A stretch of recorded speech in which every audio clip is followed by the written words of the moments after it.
Are carrying a record amount of debt, and most of it is on credit cards. CBS News' Zinnia Maldonado spoke with experts for tips on how to pay it down. $17 trillion. That's the total household debt in America currently, according to a new quarterly report from the Federal Reserve Bank of New York.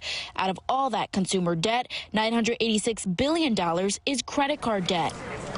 Historically, credit card debt declines during the first quarter of the year, according to LendingTree's Matt Schultz. The credit card debt has generally declined in the first quarter, in part because people have paid off their holiday debts.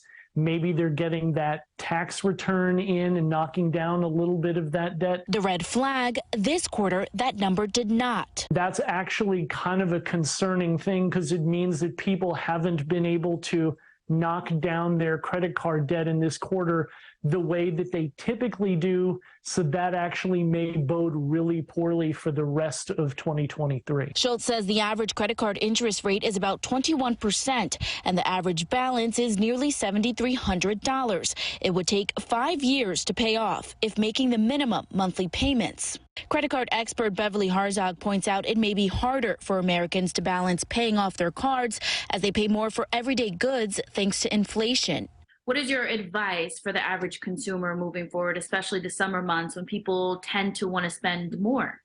Anything you can do to decrease the interest rate. Harzog recommends calling your credit card provider and asking for a lower interest rate. Another option, a balance transfer, moving debt from one account to another with 0% interest. But if you don't have the credit score to qualify, she says you should consider a debt consolidation loan. You can combine your credit card debt and some other debts you might have on a debt consolidation loan.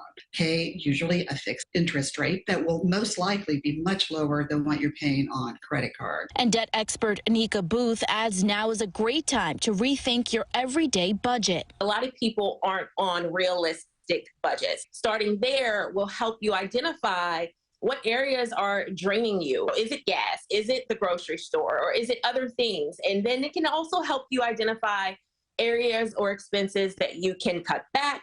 Zinnia Maldonado.